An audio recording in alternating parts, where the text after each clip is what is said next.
چاہیے سر کے بالوں سے لے کر پاؤں کے ناخنوں تک ہم مصطفیٰ کریم کی محبت میں ڈوب جائیں.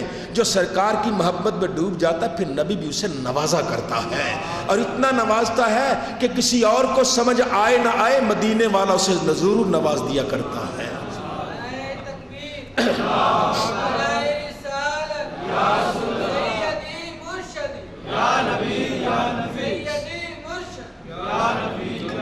نبی عربی صلی اللہ علیہ وآلہ وسلم کے ایک اور غلام ہیں، ان کا نام ہے سیدنا ظاہر رضی اللہ تعالیٰ عنہ. یہ سرکار کے غلام ایسی ہیں، ان کی طبیعت میں بھی خوش مزاجی ہے، خوش طبع ہیں دیہات کے رہنے والے، اور یہ آتے رستے سے پھل خریدتے. اللہ کے نبی کے لیے یا رسول اللہ میں آپ کے لیے تحفے میں پھل لایا ہوں. جب جانے لگے تو کہتے سرکار اب ان کے پیسے بھی دے دیجئے. پہلے تحفے میں پھل لاتے پھر کہتے سرکار میں تو ویسے ہی لیا تھا ادھار پیسے. اللہ کے نبی پیسے بھی دے دیتے. ان سے خوش بڑے تھے کہ ایسا بھی کوئی خوش مزاج ہے.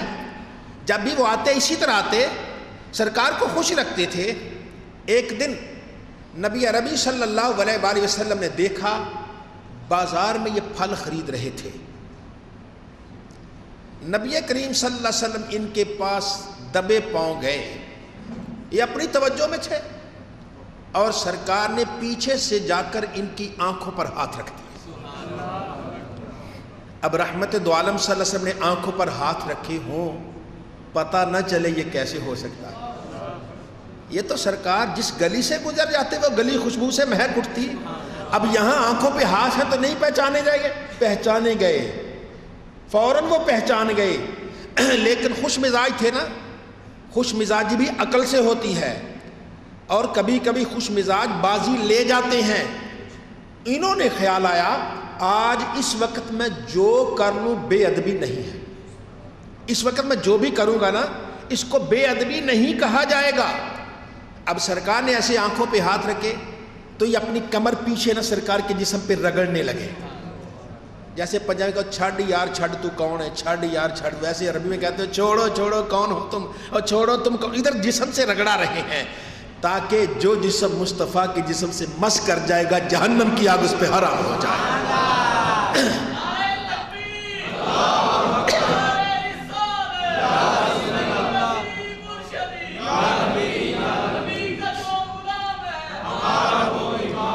نبی عربی صلی اللہ علیہ وآلہ وسلم خوش ہو گئے، اور خوش ہوتے ہی اللہ کے نبی نے بازو پکڑ لیا.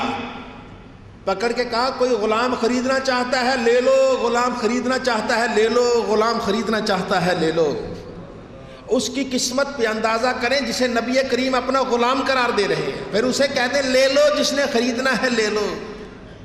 عرض کی یا رسول اللہ میں تو کھوٹا سکہ ہوں، میرا تو کوئی قیمت ہے ہی نہیں، مجھے بیچ کے کیا کریں گے، کتنے پیسے ملیں گے؟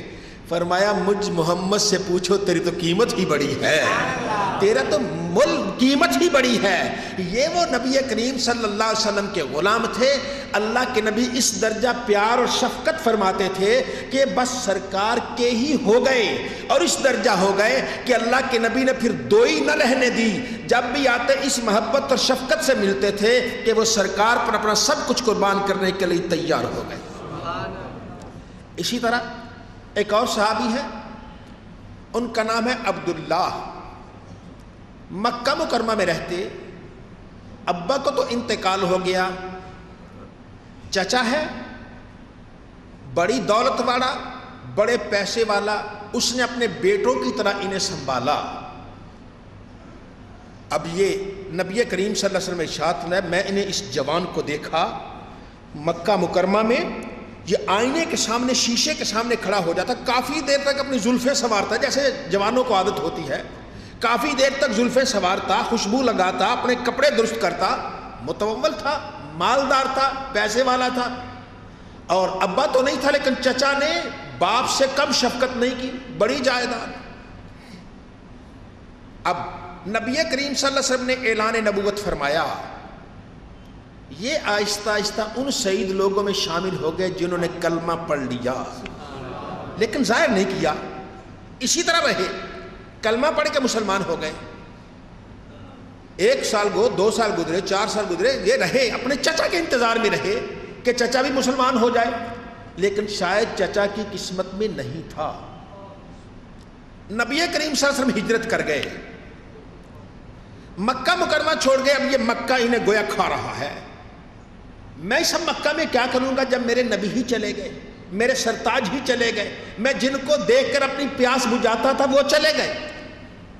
آخر ایک دن جگر بڑا کر کے، حوصلہ کر کے اپنے چچا کے پاس آئے، کہنے لگے چچا او میرے ابا، میں تمہیں باپ کی جگہ خیال کرتا ہوں، میں نے بڑے سال انتظار کیا کہ تم بھی شاید محمد کے غلام بن جاؤ، لیکن تم نہیں بنے، میں تو نبی کا غلام ہو گیا ہوں۔ میں تو کلمہ پڑھ لیا ہے۔ اس نے کہا عبداللہ تو نے پڑھ لیا؟ ہاں میں نے پڑھ لیا۔ اچھا میری ساری جائیداد واپس کرو، مکان دے دو، مکان دیا تھا مکان واپس کر دیا، جائیداد دے دو واپس کر دی، میرے گھوڑے دے دو واپس کر دیے، فلاں چیز واپس، اپنی تو کچھ چیز تھی نہیں نا، ساری تو چچا نے دی تھی، ایک ایک چیز گنوا کے واپس لے لی۔ اب چچا نے ایسے دیکھا، کہا یہ تن کے کپڑے بھی تو میرے ہیں، یہ بھی اتارو، تن کے کپڑے میرے ہیں یہ بھی اتارو۔ اللہ کا بندہ نبی کے عشق میں اتنا مست ہو گیا کہ دیوار کے پیچھے جا کے کپڑے بھی اتار کر دونوں چچا کی طرف پھینک دیے۔ پھر دروازے کی اوٹ میں چلا گیا، اماں کو آواز دی، اماں میں نے کلمہ پڑھ لیا تھا، چچا نے میری ساری دولت لے لی، کپڑے بھی لے لیے، اب جسم پہ کوئی کپڑا نہیں ہے۔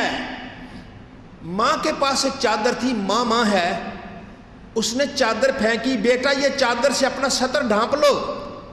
انہوں نے وہ چادر لی، چادر کے دو ٹکڑے کیے، ایک کو نیچے باندھا اور دوسری چادر کو کندھوں پہ ڈالا، سر بھی ننگا ہے پاؤں بھی ننگا ہے، کہاں جوانوں اور حسینوں کا سردار تھا، ننگے پاؤں ہوئی مدینہ طیبہ کی طرف چل نکلا۔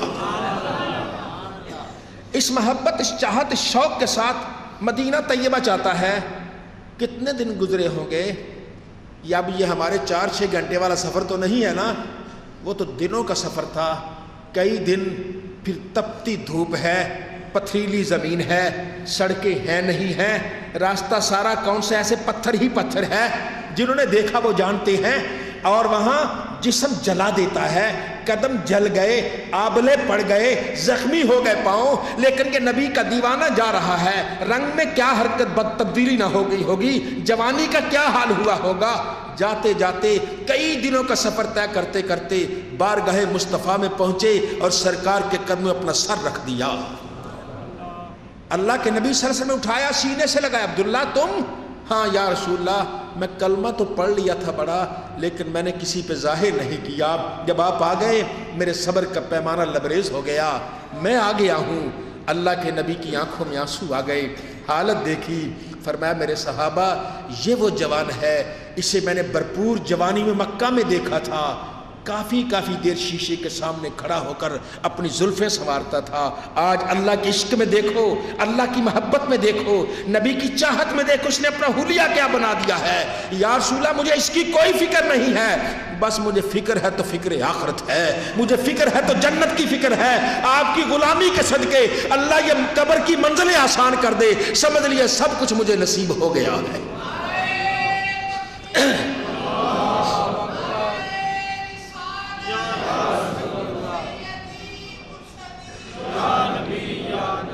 نبی عربی صلی اللہ علیہ وآلہ وسلم جہاد کے لیے نکلتے، وہ دور جہاد کا تھا، سرکار نکلتے، یہ صحابہ بھی جاتے، ایک جہاد میں شریک ہوئے، 2 میں ہوئے، 3 میں، نامعلوم کتنے جہاد میں شریک ہوئے، کتنے کہاں جاتے رہے، بڑی بے جگری سے، بڑی محبت سے اللہ کی رضا کے لیے لڑتے رہے، دین کا نام بلند کرتے رہے، اسلام کا کلمہ بلند کرتے رہے، اپنا وقت گزارتے رہے۔ غزوہ تبوک کا موقع آیا، جو بڑا سخت غزوہ تھا، جس میں سفر لمبا تھا، جس میں دھوپ تھی، جس میں موسم ٹھیک نہ تھا، جس میں صحابہ کرام کو رستے میں پانی تک نہ ملا، ایک ایک کھجور آدھی کر کے کئی دن اس پہ گزارا کرنا پڑا، اتنا لمبا سفر ہے۔ اور صحابہ کرام تو یہاں تک اونٹ جو ان کو ذبح کر کے ان کے پیٹ سے پانی نکال کر پینے لگے، حضرت فاروق اعظم نے ہاتھ جوڑ کر کی یا رسول اللہ یا نبی اللہ ایسا نہ کیجئے، ہمارے پاس سواریاں نہ رہ جائیں گی، پھر عمر کیا کریں؟ یا رسول اللہ روٹی کی ہی قلت ہے نا، آپ کو اللہ نے نبی بنایا ہے، آپ ایسے کیجئے صحابہ سے پوچھئے جس کے پاس جو روٹی کو ٹکڑا ہے وہ لے آئے، پھر آپ کو اس کے سامنے رکھ کے دعا مانگے، اللہ برکت دے گا۔ فرمایا عمر ٹھیک ہے، جس کے پاس جو ہے لے آؤ۔ کسی کے پاس روٹی تھی لے آیا، کسی نے کھجور کا ٹکڑا کل کے لیے بچا کے رکھا تھا وہ لے آیا، کسی کے پاس پنیر کا ٹکڑا تھا وہ لے آیا، چھوٹے چھوٹے ٹکڑے کر کے چھوٹا سا ڈھیر بن گیا۔ اللہ کے نبی نے سامنے رکھ کے دعا مانگ دی، اللہ کے نبی نے سامنے رکھ کے دعا مانگ دی۔ اسی حدیث پاک سے ہمارے علماء کہتے ہیں سامنے کھانا رکھ کے دعا مانگنا بھی نبی کی سنت ہے۔ سامنے رکھ کے دعا مانگی، اب دعا مانگی، دعا ختم ہوئی، نبی کریم صلی اللہ علیہ وسلم نے فرمایا اب لیتے جاؤ، یہاں سے نکالتے جاؤ۔ وہ کتنا بڑا لشکر تھا، کئی سو آدمیوں کا، اتنا سا تو ڈھیر ہوگا، وہ سارے کے سارے اپنے خزانے بھر گئے، پھر بھی ڈھیر اسی طرح موجود تھا، سب کو دے دیا، سب نے لے لیا۔ اب یہ وہ غزوہ تھا، اس سے حضرت عبداللہ جانے لگے تو عرض کی یا رسول اللہ یا نبی اللہ میرے لیے دعا مانگی، اب بڑا وقت گزر گیا، کئی جگہ تمنا کی، آرزو کی، مجھے شہادت نہیں ملی، میں اللہ کے نام پہ قربان ہونا چاہتا ہوں، میں شہید ہونا چاہتا ہوں، یا نبی اللہ میرے لیے شہادت کی دعا مانگ دیجئے۔ فرمایا اچھا اس درخت کی چھال لے کے آؤ۔ وہ درخت کی چھال لے کے آئے، اس کا چھلکا باہر والا لے کے آ گئے، نبی کریم صلی اللہ علیہ وسلم نے اس چھلکے کو یہاں اس کے بازو پہ باندھا اور گانٹھ دی، اور گانٹھ دے کے آپ نے فرمایا میں تیرے جسم کو کافروں کی تلواروں پر حرام کرتا ہوں، تجھے کوئی کافر شہید نہیں کر سکتا۔ تڑپ اٹھے، عرض کی یا رسول اللہ میں تو شہادت کا طلبگار تھا، آپ نے سلسلہ ہی بند کر دیا۔ فرمایا عبداللہ تو ہمارے ساتھ جائے، غزوہ تبوک میں جائے، تبوک پہنچے، وہاں تجھے بخار آ جائے، بخار شدید ہو جائے، آرام نہ آئے، بڑی دوائیں بڑا کچھ کیا جائے، پھر اسی بخار میں تو اللہ کو پیارا ہو جائے، تو اللہ کے نزدیک شہید ہی ہے، تجھے اللہ شہید کا مرتبہ عطا کرے گا۔ اب وہ عبداللہ ساتھ روانہ ہو گئے، یہ قافلہ جا رہا ہے، اس شاک کا قافلہ ہے، نبی کریم صلی اللہ علیہ وآلہ وسلم آپ کی معیت میں، آپ کی سرپرستی میں، آپ کی قیادت میں یہ قافلہ جا رہا ہے، نمازیں پڑھتے ہوئے رستے میں، ذکر کرتے ہوئے، اللہ کو یاد کرتے ہوئے یہ جا رہے ہیں، منزل کی طرف جا رہے ہیں، کسی کو خبر نہیں میں نے زندہ بھی واپس آنا ہے یا نہیں آنا، لیکن دیوانوں کی طرح جا رہے ہیں، نبی کریم پر قربان ہونے کے لیے جا رہے ہیں، اللہ کے نام پر قربان ہونے کے لیے جا رہے ہیں۔ چلتے چلتے غزوہ تبوک آ گیا، وہ مقام آ گیا، وہاں قیام ہوا، اس اللہ کے صحابی کو بخار ہو گیا، عبداللہ ذوالبجادین، دو چادروں والا، ان کا نام ہی چادر چونکہ چیر دی تھی نا، چادر کا ایک حصہ نیچے اور ایک حصہ اوپر ڈالا تھا، جب ماں نے چادر پھینکی دو چادریں ہو گئی، اس لیے انہیں کہا گیا عبداللہ ذوالبجادین، دو چادروں والا عبداللہ۔ یہ عبداللہ اسی عالم میں، پاؤں میں جوتا بھی نہیں، سر پہ کپڑا بھی نہیں، وہی دو چادریں ہیں، وہاں چلے گئے، بخار ہو گیا۔ اللہ کے نبی فرماتے ہیں دوائی کا انتظام کرو، جو کرنا تھا دوائی دارو، لیکن تقدیر کا فیصلہ پہلے ہو چکا تھا۔ نبی کریم صلی اللہ علیہ وآلہ وسلم نے پہلے اعلان فرما دیا تھا یہ عبداللہ سے بخار ہوگا، غزوہ تبوک میں بخار ہوگا اور بخار میں یہ انتقال کر جائے گا۔